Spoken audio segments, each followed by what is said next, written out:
2022 Subaru BRZ that a guy bought a few months ago, and we'll see how it's held up, show you the features. They're beautiful little sports cars, and they're classic roadsters. They have an engine in the front, and they're rear wheel drive. And the owner of this car is a Toyota fan. He was going to buy a Toyota, but he couldn't get one and the prices were higher. He bought the BRZ instead. Realize one thing, both the Subaru and the Toyota are made by Subaru. This one says Subaru.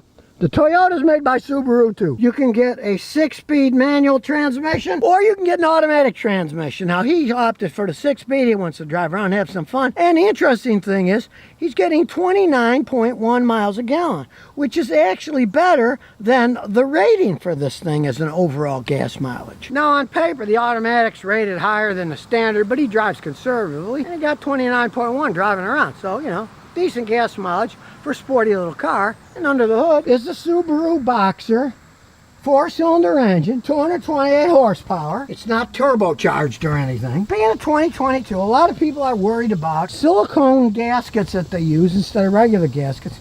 Some of them have too much silicone, and one guy claims it sucked the silicone in the oil pickup and it blew his engine up. Now that was in a Toyota GR86, same car like I say. Originally Toyota wasn't going to give him another engine, but they finally decided they're going to. Now this guy's already had the oil changed in this, and there was no silicone inside the oil filter.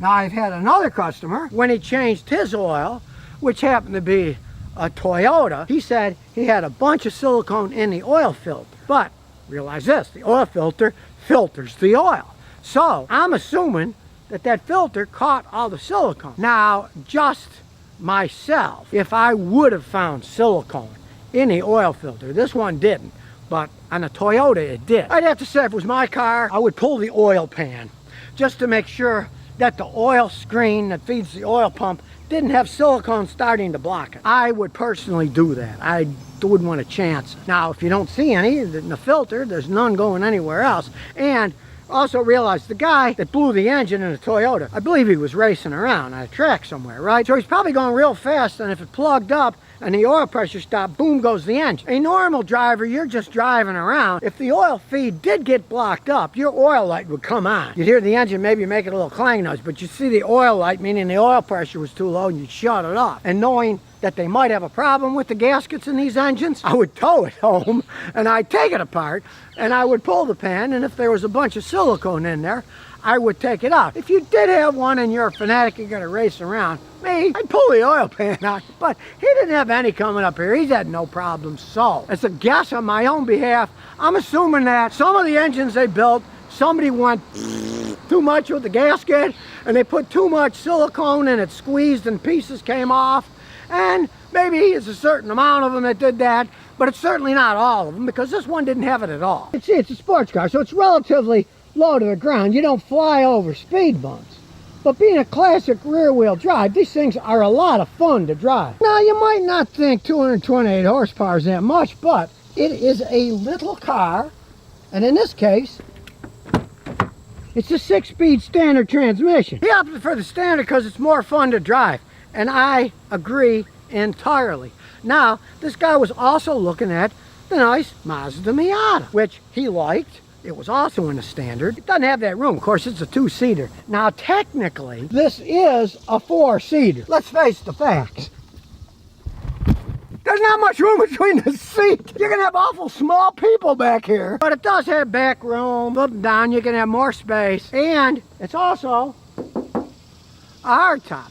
Now, for those of you who ever had rag tops, you realize you got that rag top on. It is loud, especially when you're on a highway. You ride around with a rag top, you hear these 18-wheelers, you think, oh my God, they're gonna run me over, right? Because the rag tops are noisy. It's a lot quieter than the Mazda. But if you're gonna get one of these Subarus, I strongly advise getting a standard. They're automatics, you lose a reasonable amount of power. And in the past, Subaru has always had automatic transmission weakness in their cars. The standards, no, but the automatics, they're somewhat weak. And a lot of people are going to say, but Scotty, these Boxer engines blow head gaskets all the time. And yes, they used to decades ago. They didn't get the materials right, and the head and the block would expand and contract a little differently, and head gaskets kept blowing. But a long time ago, they fixed that. These are not head gasket blowing machines anymore, and they haven't been for a long time. I like the fact that it's a 4-cylinder because I do not like the Subaru 6-cylinder boxer engines. They've had overheating problems. I just do not like their 6-cylinder engines. They put out more horsepower, but they have had a lot of problems where at least a decade and a half, these 4-cylinder boxers, they just run and run and run. And of course, they get better gas mileage. Like I say, he's getting 29.1 miles a gallon. You can't argue that. And it might be a sports car, but it's got all the conveniences. Anti-lock brakes, airbags all over the place. Now we'll start it up. Starts right up. Killer AC. And it's got a nice sports car dash. It has the miles per hour in the middle, and it's got the tachometer. So you got the tach with your real driver with the standard ones, but the speed is right there in the middle, so you can't miss it. You can also do track. It's got a real pleasant digital readout for your AC, which you control both sides. Plus, it's got a decent panel here, not one of those outrageously giant ones that kind of drive me nuts. And we'll put it in reverse. And you can see it has an excellent backup camera, so you can see what's going on. Full color, but it's got nice resolution too. It's not a cheesy one. Black red trimmed seating setup. Bunch of big AC vents. It's not a little sports car that you're going to get hot in. It's got a good air conditioning system. You turn it up full blast and it will freeze you out. Especially if you're like me and you turn it all the way to low. So I'd take it for a spin. Now it's relatively low to the ground because it's a little sports car. A little roadster. Rear wheel drive, and these things are a hoot to drive. And it's got that boxer sound. They make that unique sound that only a boxer engine makes. Very smooth shifting, and it's got very responsive anti-lock braking. We hit them hard, it comes to a stop, doesn't make a sound. Now we'll take it to our little drag strip here. Come to a stop. We have the track off, and let's see.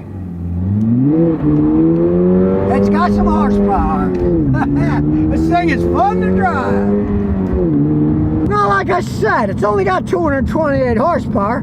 Kind of feels like it's got more in this light car. It's pretty zippy with that 228 horsepower. And the boxer engines have a decent amount of torque to them. You just notice as we're driving down the road, though, the corn is a lot taller than the car is. Now, it is a classic rear-wheel drive car. You could turn the traction control off, and of course, you could drift with this car, but you know, you're not talking about an insane drifter. It's only got 228 horsepower. You could drift around in it, but it's not a screaming drifter car. It doesn't have the horsepower that a real drifter car would have. It's a fun little sports car to drive around in. The twisties, it's a riot to drive around. Plus, unlike many sports cars, quiet as a church mouse when you're idling. The only thing you hear is a little boxer noise. That's it. Now, from my own experience, I gotta say, this thing is a bit more fun to drive than a Mazda Miata. If you want to turn off the traction control, have a little fun. But that said, I would only buy the Subaru or the Mazda with the standard. I would not get them with an automatic transmission. They are not as much fun to drive then. They're kind of boring then. Fine, these things are a lot of fun to drive on the twisties. They hug the road quite well. They got good tight suspension, low to the ground. You don't feel like you're ever really losing control.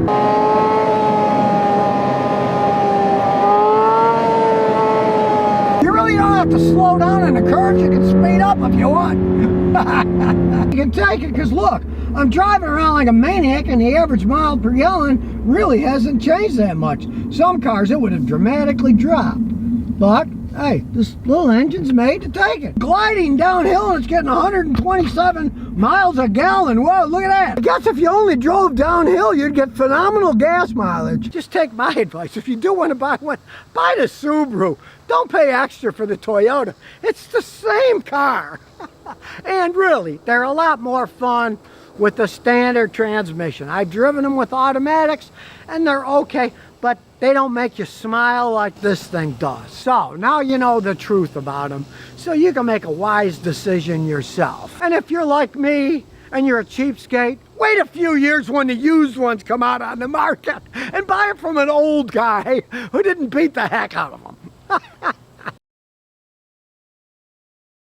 It's a 2021 Subaru WRX STI. So he paid $41 for this, And now they're going for well over 50, the same vehicle. Now a stock WRX STI of this year is 310 horsepower. You can see it's a beautiful looking car, but it's also practical. It's got 4 doors.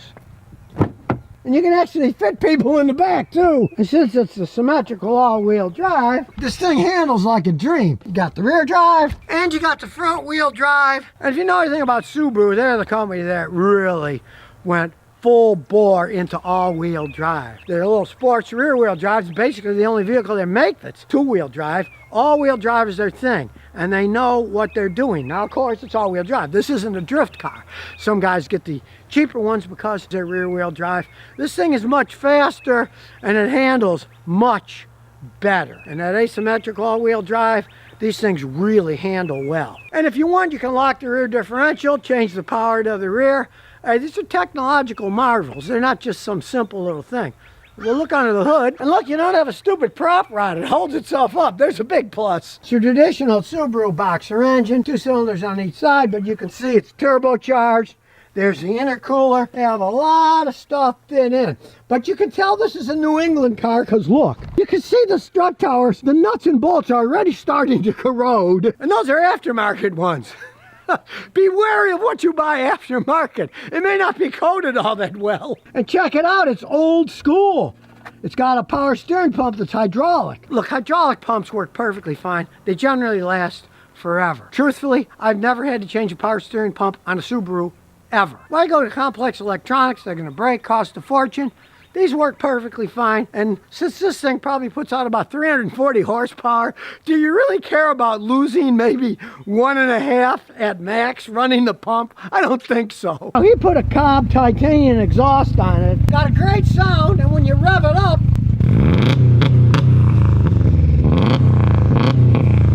he does have a rev limiter. He doesn't want to blow his engine up. He's not as dumb as many young people are. He doesn't want to blow his engine up. But he does want to strangle his brother, because his brother ran into the back here, and he just did this to cover it up before he gets the actual body work done. Well, we know it goes fast, but it stops pretty fast too. Look at the size of these calipers, drilled rotors. This thing has no problem cornering. When you combine this with the anti-lock brake traction control and asymmetrical all-wheel drive, we'll talk about gas mileage. It's rated at 1622, and he's right about there. He averages about 18 driving around. It's not a gas miser. With what he's probably got 340, stock's 310. You're not going to get hot gas mileage in an all-wheel drive setup. And of course, most people who own them are going to drive like him extremely fast. And being the STI, of course, it only comes in a standard. You get a standard transmission, and unfortunately, it really only runs best on premium gas. He's got it all souped up, fancy exhaust system, remapped stuff. It's set to run on high test gas. Now, you could set it up to run on regular gas, but then it wouldn't be as fast. What's the point of buying a car like this and not driving it fast? It makes absolutely no sense. That always makes me cringe when I see somebody in a souped up sports car and they're driving 30 miles an hour in a 45 zone. You know, you want to strangle them. It's like, why did you buy that car in the first place? Gas mileage isn't something that you're buying this car for. Now, these come with summer tires. He's in Rhode Island, so he bought himself a complete other set of all-season tires, because if you remember anything that I talk about tires and front-wheel drive, all-wheel drive, rear-wheel drive is, actually the most important thing about driving in snow is the tires. If you ran these summer tires in the winter, it doesn't matter that it's all-wheel drive.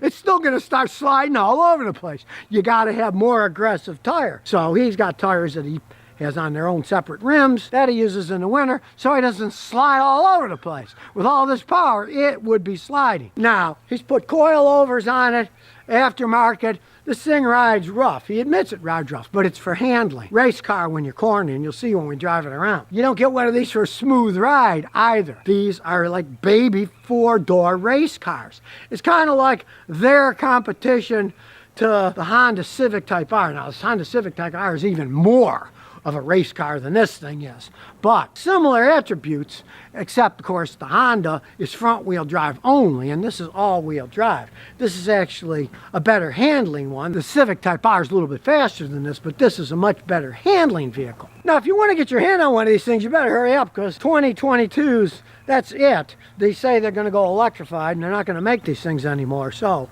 you better hurry up. And it wouldn't be a bad idea, even if you're not sure, because if you do buy one, I can guarantee you the prices are going to go up and up and up. These are collector's items to begin with, and they're not making them anymore. As long as you keep insurance and don't wreck it, it's only going to go up in value. They already have insanely high resale value even before coronavirus hit. And now, if you're ever thinking about get it now. And if you don't want it, sell it and you can make some money on the thing. So we'll start her up. Of course, it starts right up. You get in bumps. You can see the camera shaking. It's a handling car. It's not a riding car. Of course, it's totally smooth on a smooth road. I'm not saying that, but just cruising around. Hey, this reminds me of an old 60s Porsche. It's got the same type of engine, and with this exhaust, it's got a really nice sound. As you can see, it's not a gas miser. Little engine, but he's averaging 17.7 here. And here we go. Well, this thing's got some power. There go the picket fences. And of course, accelerating is no problem. Sometimes it's just too much and the police will come after you. And like I said, it's smooth as can be. The handle's great on the highway when it's, as long as it's not bumpy. It's an excellent handling vehicle. Too bad it's not raining. We could show you what it does in the rain, but that's another day. Now, for those of you into doing donuts, even on dry pavement, this baby has so much torque. It can do donuts on dry pavement, but we don't want to show those bad things to give people ideas of doing incorrect things. So the owner just told me he can do it if he has to. And it's a great day for going to the beach. Hey, nice sunny day. If only they let you go on the beach with your car here in Rhode Island, we could have some fun, but that's illegal, so we're not going to do that. All in all, it's a good sleeper car, because when you're just sitting, it's quiet. And it is a four-door. You're going to fool some people who don't understand about Subaru STIs. So now you know pretty much all you need to know about one of these WRX STIs. Like I said, if you want to get one, you better hurry up, because 2022 is the end. They said they're going to electrify, they're not going to make them anymore. And you really don't have to worry about losing money. They're well made to begin with, especially with the standard trannies. Subaru's weak points were always their automatic transmissions. These STIs are all standard transmissions. They're not going to make them. The value will go up even more. They already had high resale value to begin with. If you want a four-door, you can ride your kid around in, especially if your kid likes going fast. Carry a lot of stuff. Sure, not great gas mileage, but hey, you know, you can't have everything. It's a 2005 Subaru Forester. It's been pretty good for its owner. And I'll explain the pluses and minuses of Subarus. Now, Subarus are popular in the United States in basically certain places. 2009, they sold about 210,000 of these Subarus in the United States. But by 2019, they sold 700,000 Subarus. Where did they sell them? Well, here's a list, and it's not surprising. From number 1 to 10. Vermont, Maine, New Hampshire, Connecticut, Colorado, Oregon, Montana, Alaska, Washington, and Massachusetts. Places where it snows a lot. Subaru has perfected the all-wheel drive system. People up north love them. They're not that popular here in Texas. It doesn't really snow much. But where it snows, these are very popular cars. As far as I can decipher, every car they make, they're all-wheel drive except for their little racy one that's only two-wheel drive. Made in Japan. Now, these Foresters and all the Subarus, they're made in either Japan or Indiana. And in 2019, they celebrated in Indiana. They sold their 4 millionth Subaru that they made in Indiana. And not to put people down in Indiana, but the ones built in Indiana are made from parts that are built in Japan. Engines and transmissions come from Japan, and they put them together in Indiana. So still, you're basically getting a Japanese vehicle. Subaru has yet to go on the cheap and start manufacturing in Mexico or China. When we go back to this model, the 05, the 2.5 liter 4-cylinder engine is a very good engine if you don't want horsepower. They're not racing machines. This has an automatic transmission that's a decent transmission. And as you see at the vehicle, it's pretty much a station wagon type setup. Got a lot of space, decent looking, got a luggage rack on the top. And as you can see in the back, got a lot of room. The seats fold down, you get more room. She can get her dogs in here with a little dog cage. They're very convenient vehicles. And as we look inside, it's got a pretty fundamental basic interior. Black, got the automatic transmission. The AC blows nice and cold. It's pretty much a fundamental, useful vehicle. No big frills, but it works. Though the check engine light is on, it needs an oxygen sensor. One of them has gone out, which is typical with this age. They are not race cars. Now, I got a customer who's got a WRX, had it souped up. It puts out 301 horsepower at the drive wheels. A lot of power for a light vehicle like that. But it's power that creates problems in Subarus. You keep bumping more power out of these old-fashioned boxer engines. They blow head gaskets, the transmissions go out. This one is pretty much a good little workhorse. You can hear the little boxer engine. They're not the quietest motors, but if you take care of them and don't beat them, they can be very reliable. Now this one's got 168,000 miles on it. Let's see how it takes off. It doesn't throw you back in the seat, but you can hear it revving. It shifts decently still with all that mileage, and it bounces around a little, but hey, it's got the original struts on it too.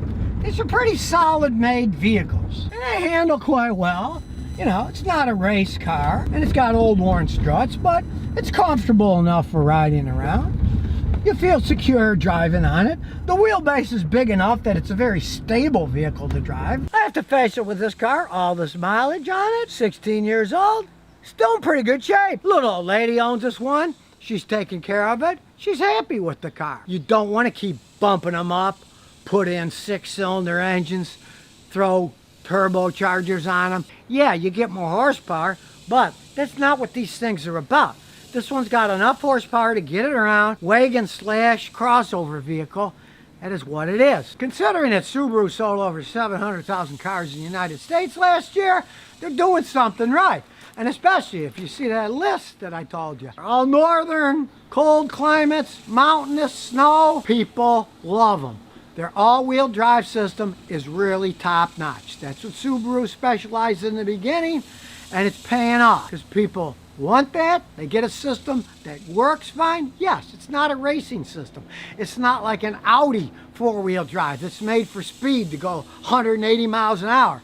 It's for control, and you don't get stuck in the snow or mud somewhere. It's not really an off-road vehicle. It's a little bit higher, but it doesn't have clearance for off-road. It's made for on-road fun. And then if you got a friend who lives in the country, who's got a crappy dirt road with potholes, you can drive it slowly through them and it's not going to get stuck. They're excellent systems. They're well made. This one, all that mileage, transmission, all-wheel drive, it's never been touched. Still works fine. Now, if this had been a V6 automatic Subaru, odds are the engine would have gone out a long time ago. They had a lot of problems with their lifters, with their cams, blowing head gaskets, burning out the automatic transmissions because the powerful 6-cylinder engine puts out too much horsepower for the transmission and burns them out.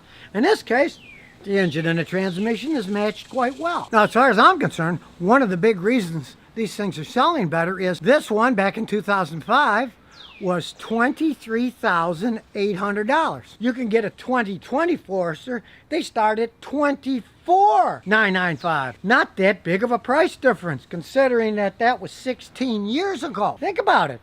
You look at other cars, they're generally 30, 40, 50% or more price increase. Smart move. That's probably how they went from selling 300,000 to 700,000 cars in 2019. They are priced right for what you get. That's the thing I have against some of their competitors. Hyundai used to be, they were a lot cheaper than the Toyotas. Now, they're pretty much about the same price.